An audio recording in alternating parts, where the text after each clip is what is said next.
Hello friends, very very good morning. कैसे हो? Hope करता हूँ आप सभी लोग अच्छे ही होंगे। सो फ्रेंड्स, जीके जिसकी स्पेशल क्लास में आप सभी लोगों का बहुत बहुत स्वागत है। फ्रेंड्स, आप सभी लोगों को पता है कि डेली जो प्रैक्टिस सेट की क्लास होती है, इसमें मैं एक एक टॉपिक्स भी क्लियर करवाते हुए चल रहा हूँ।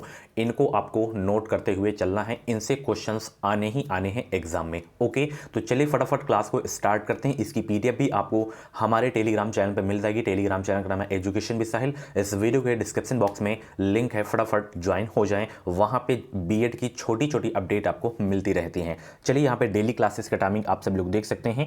ऐसे में अगर आप लोग जीके जीएस की तैयारी करते हैं ना, जैसे मैं करवा रहा हूं, तो आपकी जो तैयारी है बहुत ही जबरदस्त हो जाएगी। ठीक है, चलिए ये देख सकते हैं आपकी स्क्रीन पे जो है बीएड एंट्रेंस एग्जाम का हमारा कंप्लीट सिलेबस नोट्स है। अगर आप लोग इसे परचेज करते हैं तो इसमें आपको सभी सब्जेक्ट के मोस्ट इंपॉर्टेंट क्वेश्चन देखने को मिलेंगे। 5,000 से ज़्यादा 5,000 क्वेश्चन जो होते हैं बहुत ही ज़्यादा होते हैं। अगर इसे आप लोग तैयार कर लेते हैं तो इससे बाहर आपके एग्जाम में क्वेश्चन नहीं आएगा। इसमें साथ ही आपको मिल रहे हैं 10 ईयर के प्रीवियस ईयर के क्वेश्चन, निचोड़ नोट्स है 527 पेज की। कैसे परचेज करना है इस पीडीएफ को, वीडियो के डिस्क्रिप्शन बॉक्स में एक क्रैश कोर्स करके लिंक होगी, इस लिंक पे आपको क्लिक करना है। नाम, मोबाइल नंबर, ईमेल आईडी आपसे पूछा जाएगा। उसके बाद 149 का पेमेंट करना है। जैसे ही आपकी पेमेंट सक्सेस होती है, डाउनलोड का ऑप्शन आएगा, डाउनलोड कर लीजिएगा। ठीक है, 149 रुपये में आपको ऐसा मटेरियल, ऐसा कंटेंट आपको कहीं भी देखने को नहीं मिलेगा।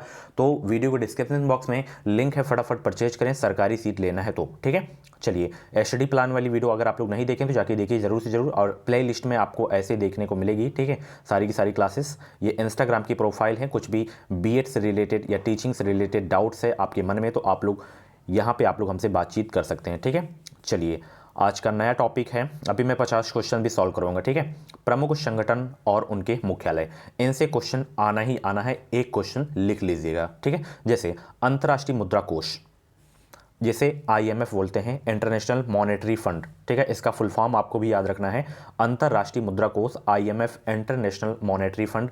इसका सबसे पहले हेडक्वार्टर आपको याद रखना है, ऐसे आपको लिख लेना है। ठीक है, आप लोग नोट्स बनाते हुए चलेंगे। ठीक है, संगठन एक तरफ मुख्यालय, एक तरफ वर्ष, यानी कि इसकी जो है स्थापना किस वर्ष हुई है।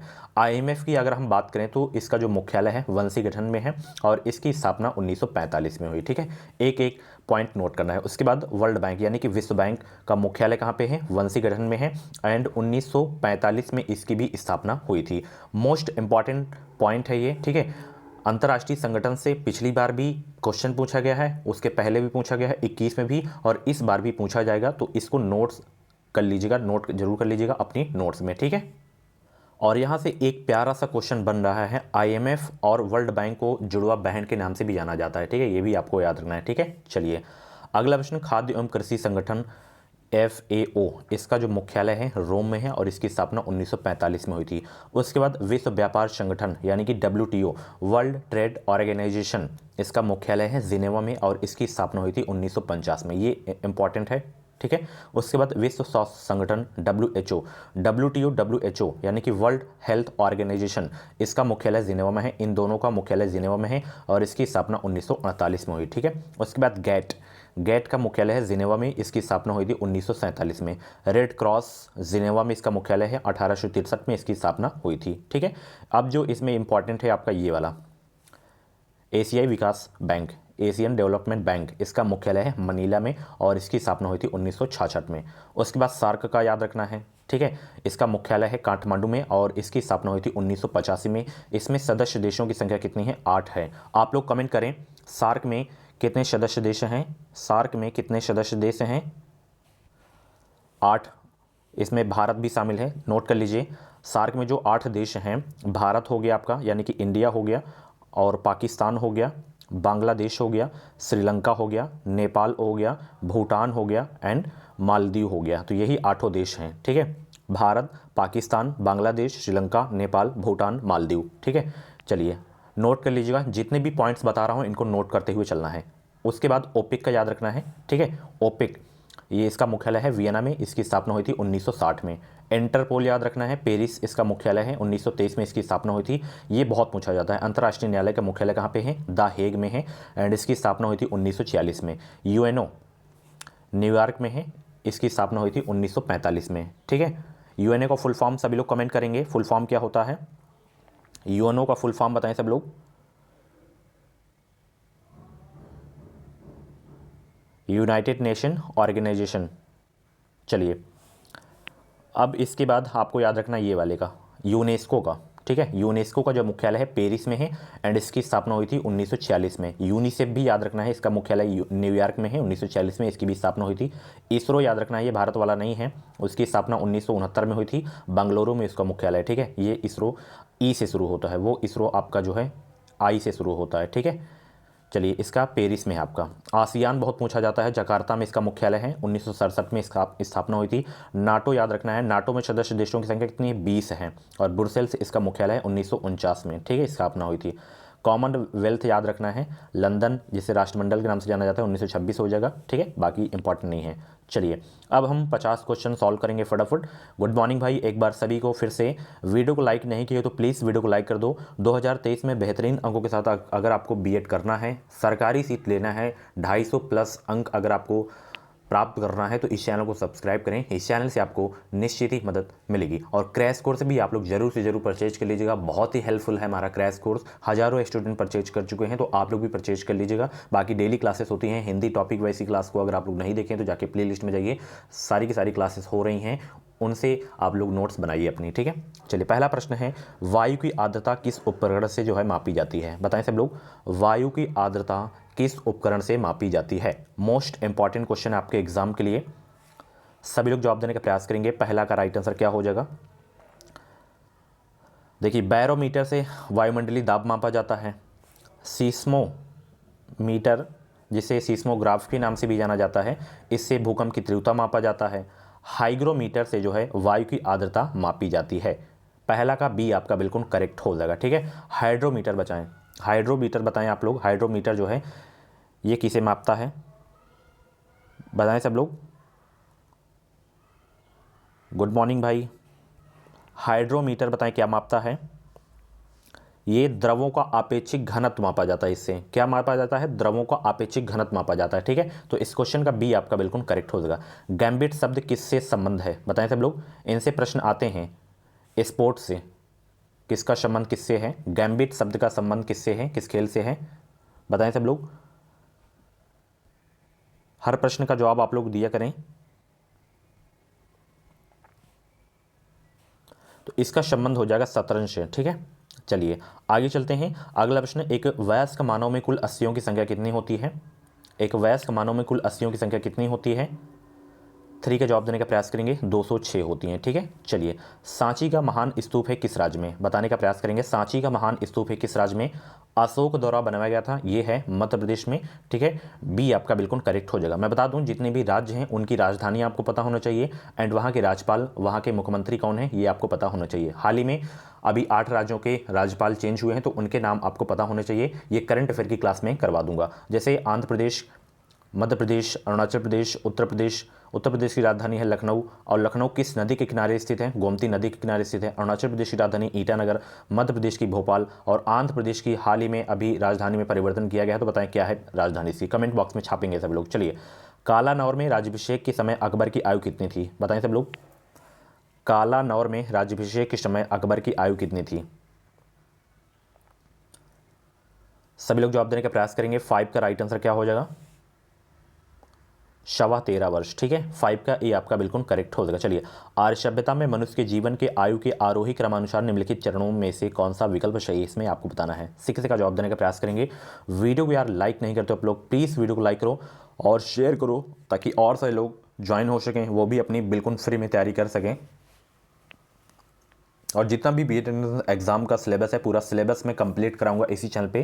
तो इसका जो आपका आरोही क्रम में हो जाएगा, ये ब्रह्मचार्य, गृहस्थ, वानप्रस्थ, संन्यास, ये वाला आपका सही हो जाएगा, ठीक है।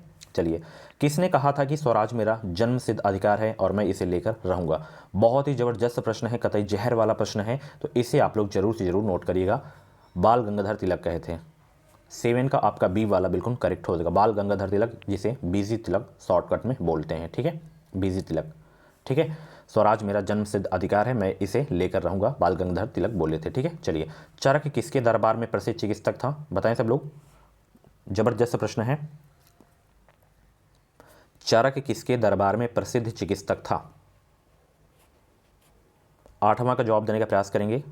तो ये कनिष्क के दरबार में एक जो है फेमस डॉक्टर था, ठीक है। 8 का डी आपका बिल्कुल करेक्ट हो जाएगा। चलिए, ग्रीनविच किस देश में स्थित है? जबरदस्त प्रश्न है, स्टार लगा के नोट करिएगा। ग्रीनविच किस देश में स्थित है? 9 का जवाब देने का प्रयास करेंगे। ग्रीनविच किस देश में स्थित है? यूनाइटेड किंगडम में है। 9 का बी आपका बिल्कुल करेक्ट हो जाएगा। ताजमहल का डिज़ाइन तैयार करने वाला वास्तुकार कौन था? बताएं सब लोग, ताजमहल का डिज़ाइन तैयार करने वाला वास्तुकार कौन था? उस्ताद ईसा खान थे। ठीक है, 10 का बी आपका बिल्कुल करेक्ट हो जाएगा। निम्नलिखित में से कौन से विषय हमारे संविधान की समवर्ती सूची में नहीं है? ये नहीं है आपका, शेयर बाजार नहीं है। ठीक है, और समवर्ती सूची कहाँ से लिया गया है? ऑस्ट्रेलिया के लिया गया है। ठीक है, ऑस्ट्रेलिया से। चलिए, ये स्रोत से प्रश्न आया करते हैं। चलिए, किस एकमात्र कांग्रेस अधिवेशन की अध्यक्षता महात्मा गांधी ने की थी? बताएं सब लोग, किस एकमात्र कांग्रेस अधिवेशन की अध्यक्षता महात्मा गांधी ने की थी? 12 का जवाब देने का प्रयास करेंगे। किस एकमात्र कांग्रेस अधिवेशन की अध्यक्षता महात्मा गांधी ने की थी? बेलगांव, गया, कोकीनाडा या कलकत्ता? तो वो था बेलगांव अधिवेशन। ठीक है, 1924 में हुआ था। ठीक है, 12 का ए आपका बिल्कुल करेक्ट हो जाएगा। चलिए, भारतीय संविधान के किस भाग में संघीय न्यायपालिका का उल्लेख है? बताएं सब लोग, संघीय न्यायपालिका का उल्लेख है किस भाग में? 13 का जवाब देने का प्रयास करेंगे। संघीय न्यायपालिका का उल्लेख किस भाग में है?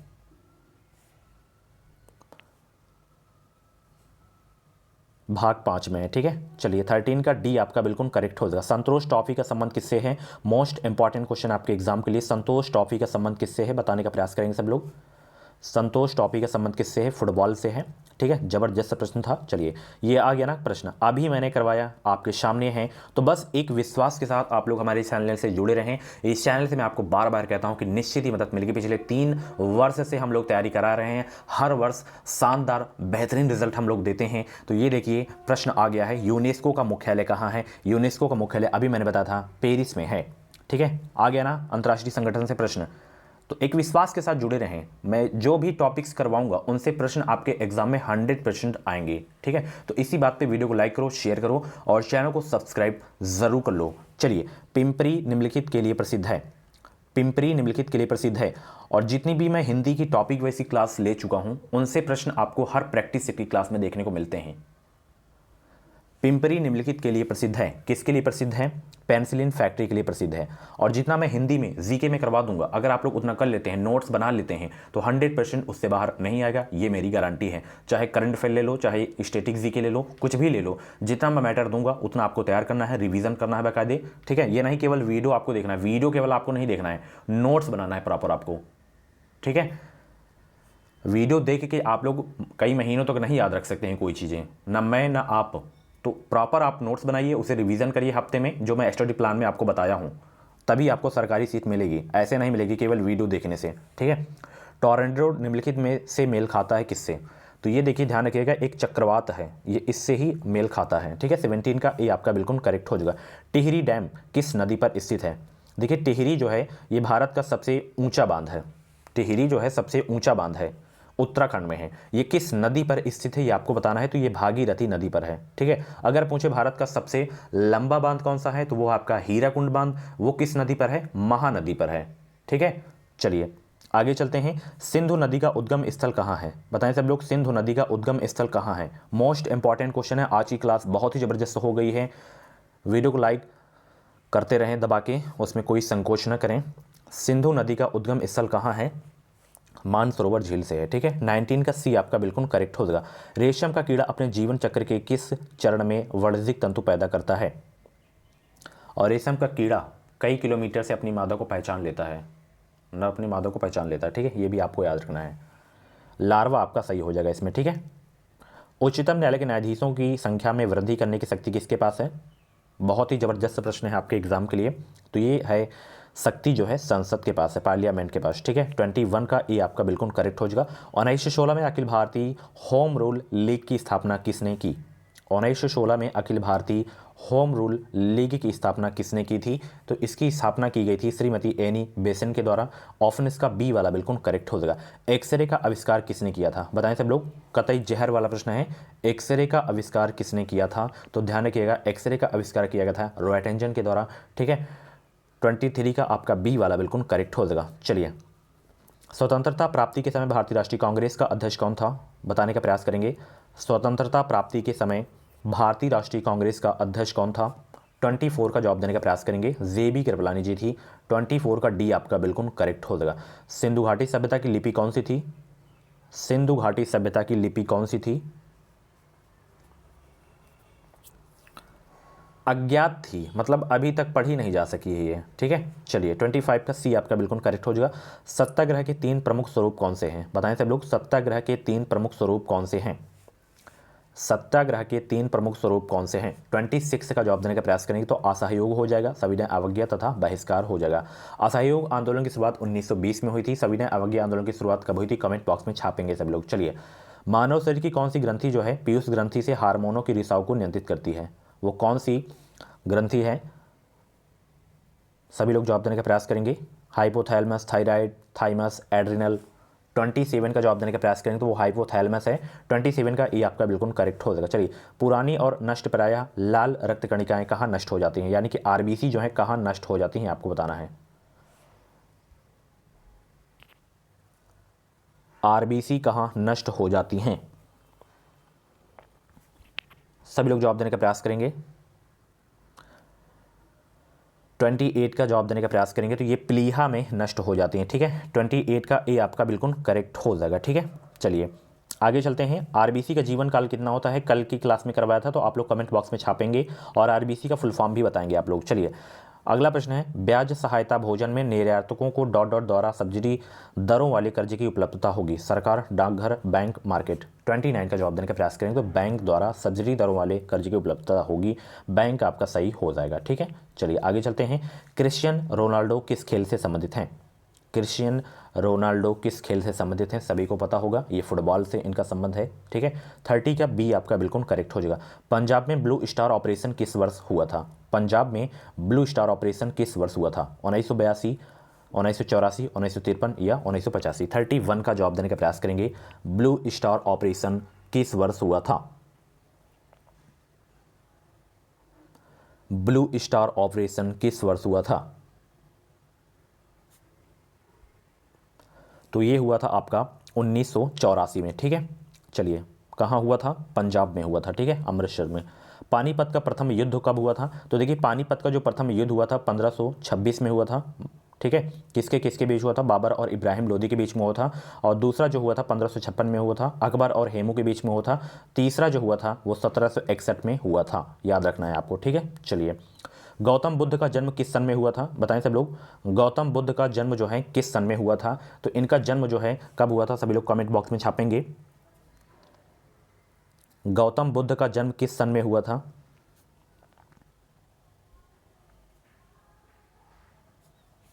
तो इनका जन्म जो है 563 में हुआ था, जो कि ऑप्शन में नहीं, तो हम इसमें हम टिक कर सकते हैं, 567 टिक कर सकते हैं। हालांकि एग्जाम में इस तरह के ऑप्शन नहीं आएंगे। अच्छा, कहाँ जन्म हुआ था इनका? तो लुम्बिनी में इनका जन्म हुआ था, ठीक है। और इनको जो है ज्ञान की प्राप्ति 35 वर्ष की अवस्था में हुई थी। ज्ञान की प्राप्ति कहाँ पे हुई थी? बोधगया, बिहार में हुई थी। और अपना जो ये प्रथम उपदेश दिए थे कहाँ पे दिए थे? सारनाथ में दिए थे। और सर्वाधिक उपदेश कहाँ पे दिए थे? तो ये सर्वाधिक उपदेश श्रावस्ती में दिए थे। और गौतम बुद्ध जी का बचपन का नाम क्या था? तो गौतम बुद्ध जी के बचपन का नाम जो था सिद्धार्थ था। आप लोग बताएं गौतम बुद्ध जी कितनी वर्ष की, मतलब कितने वर्ष में जो है ये ग्रह त्याग दिए थे? आप लोग को कमेंट बॉक्स में छापना है। और कुशीनगर में इनकी मृत्यु हो गई थी, महापरिनिर्वाण जिसे बोला जाता है, ठीक है। चलिए, पाकिस्तान और भारत के बीच शिमला समझौते पर हस्ताक्षर कब हुए थे? 34 का जवाब दें। पाकिस्तान और भारत के बीच शिमला समझौते पर कब हस्ताक्षर हुए थे? 1972 में हुए थे। 34 का डी आपका बिल्कुल करेक्ट हो जाएगा। वाटरलू के युद्ध में किन देशों की सेनाओं ने नेपोलियन को परास्त किया था? किन देशों की सेनाओं ने? तो वो देश थे ब्रिटेन और प्रशा, ठीक है। 35 का बी आपका बिल्कुल करेक्ट हो जाएगा। दीन ए इलाही के प्रवर्तक का नाम क्या है? दीन ए इलाही के प्रवर्तक का नाम क्या है? स्टार लगा के नोट कर लीजिएगा, बहुत ही इंपॉर्टेंट क्वेश्चन आपके एग्जाम के लिए। अकबर थे, ठीक है। 1582 याद रखना है, शुरू किया गया था इसे, ठीक है। चलिए आगे चलते हैं। भारत के दूसरे उपराष्ट्रपति का नाम क्या है? बताएं सब लोग। भारत के दूसरे उपराष्ट्रपति का नाम क्या था? 37 का जवाब देने का प्रयास करेंगे सब लोग। जाकिर हुसैन थे। और पहले कौन थे? सर्वपल्ली राधाकृष्णन थे। 37 का सी आपका बिल्कुल करेक्ट हो जाएगा। और वीवी गिरी तीसरे थे आपके। चलिए, नाइजीरिया देश की राजधानी कौन सी है? चलिए, एक प्रश्न ये पूछा जा रहा है, भूले जा रहे हैं। पृथ्वी की परिधि कितनी है बताएं? पृथ्वी की परिधि 25,000 मील है। ठीक है, चलिए, नाइजीरिया देश की राजधानी कौन सी है? नाइजीरिया देश की राजधानी कौन सी है? लागोस है नाइजीरिया देश की राजधानी। 39 का सी आपका बिल्कुल करेक्ट हो जाएगा। क्षेत्रफल के आधार पर भारत में कौन सा राज्य सबसे बड़ा है? देखिए, अगर हम क्षेत्रफल में बात करें तो आपका राजस्थान सबसे बड़ा हो जाएगा। छोटा अगर हम बात करें तो आपका गोवा हो जाएगा। ठीक है, जनसंख्या में बात करें तो उत्तर प्रदेश सबसे बड़ा है एंड सिक्किम सबसे छोटा है। ठीक है, चलिए, भारत के किस प्रदेश की जनसंख्या सबसे अधिक है? अभी मैंने बताया उत्तर प्रदेश की। सिक्किम सबसे छोटा है जनसंख्या के मामले में। माता टीला बांध किस राज्य में स्थित है? बताएं सब लोग।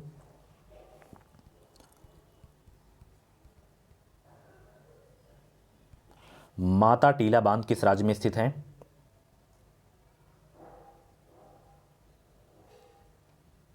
तो यह आपका अपने ही प्रदेश उत्तर प्रदेश में। ठीक है, ललितपुर जिले में है, ये याद रखना है। और ये किस नदी पर है? ये भी आपको पता होना चाहिए। बेतवा नदी पर है। किस नदी पर? बेतवा नदी पर।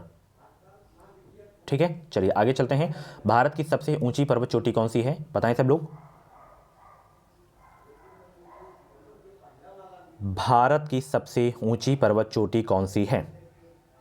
माउंट एवरेस्ट, कंचनजंगा या नंदा देवी या अन्नपूर्णा? तो कंचनजंगा आपका सही हो जाएगा। 43 का सी आपका बिल्कुल करेक्ट हो जाएगा। चलिए, ये विश्व की तीसरी ऊंची चोटी है, ये भी आपको याद रखना है। ठीक है, ये भारत के सिक्किम राज्य में स्थित है, ये भी आपको पता होना चाहिए। जोहान्सबर्ग नगर किस देश में स्थित है? बताएं, जोहान्सबर्ग नगर किस देश में है? 44 का जवाब देने का प्रयास करेंगे। जोहान्सबर्ग नगर जो है किस देश में स्थित है? दक्षिण अफ्रीका में है। 44 का डी आपका बिल्कुल करेक्ट हो जाएगा। किस देश में सबसे अधिक कोयला का उत्पादन किया जाता है? मोस्ट इंपॉर्टेंट क्वेश्चन आपके एग्जाम के लिए, सभी लोग जवाब देने का प्रयास करेंगे। किस देश में सबसे अधिक कोयला का उत्पादन किया जाता है? 45 का जवाब देने का प्रयास करेंगे। किस देश में सबसे अधिक कोयला का उत्पादन किया जाता है? तो ये किया जाता है चीन में। 45 का सी आपका बिल्कुल करेक्ट हो जाएगा। चलिए आगे चलते हैं। किस देश में सबसे अधिक मूंगफली का उत्पादन होता है? बताने का प्रयास करेंगे। किस देश में मूंगफली का सबसे अधिक उत्पादन होता है? किस देश में मूंगफली का सबसे अधिक उत्पादन होता है? भारत, रूस या चीन या अमेरिका? तो ये भी होता है आपका चीन में ही। ठीक है, चलिए आगे चलते हैं। 2012 से 17 अवधि से संबंधित योजना जो थी, पंचवर्षीय योजना थी, ये कौन सी थी? 12वीं थी। ठीक है, पंचवर्षीय योजना पहली, दूसरी याद रखना है, तीसरी याद रखना है और 5वीं याद रखना है। ये मैं करवा चुका हूँ। ठीक है, चलिए, चिपको आंदोलन किस परियोजना हेतु चलाया जा रहा था? तो मोस्ट इंपॉर्टेंट क्वेश्चन है ये पर्यावरण का। तो ये पेड़ों को काटने से बचाने के लिए जो है चलाया जा रहा था चिपको आंदोलन। पेड़ों से लोग चिपक जा रहे थे। चिपको आंदोलन के प्रणेता कौन माने जाते हैं? सुंदरलाल बहुगुणा माने जाते हैं। चलिए अगला प्रश्न है, खगोल भौतिकी के लिए भारत के जन्मे किस वैज्ञानिक को नोबेल पुरस्कार प्रदान किया गया? ये प्रदान किया गया है प्रो चंद्रशेखर को। 49 का ए आपका बिल्कुल करेक्ट हो जाएगा। विश्व की प्रथम महिला प्रधानमंत्री कौन थी? तो ध्यान रखना है, वो थी श्रीमाओ भंडार नायके, श्रीलंका की थी। ठीक है, सो फ्रेंड्स, ये थे जीके जीएस के टॉप 50 क्वेश्चंस। कैसी लगी क्लास आज कमेंट बॉक्स में ज़रूर बताइएगा। क्लास के बारे में एक छोटा सा फीडबैक अपना ज़रूर दीजिएगा, एक छोटा सा प्यारा सा कमेंट जरूर टाइप करिएगा। और 50 में से जितने भी प्रश्न आपके सही हुए हों कमेंट बॉक्स में नाम इसको जरूर देगा। और इस कंप्लीट सिलेबस नोट्स को भी आप लोग परचेज कर लें। बहुत ही ज़बरदस्त प्रश्न इसमें लगाए गए हैं, प्रीवियस ईयर के क्वेश्चन। तो वीडियो को डिस्क्रिप्शन बॉक्स में लिंक है, फटाफट ज्वाइन करें। और आज की क्लास कैसी लगी, स्कोर कितना गया, कमेंट बॉक्स में जरूर देगा। वीडियो को लाइक करें, शेयर करें और चैनल को सब्सक्राइब कर लीजिएगा ताकि आने वाली जो भी अपडेट है बीएड की वो अपडेट आपको मिल सकें। और जो क्लासेस होती हैं उन क्लासेस का नोटिफिकेशन आपको टाइम से मिलता रहे। थैंक यू सो मच, मिलते हैं 1:30 बजे वाली क्लास में।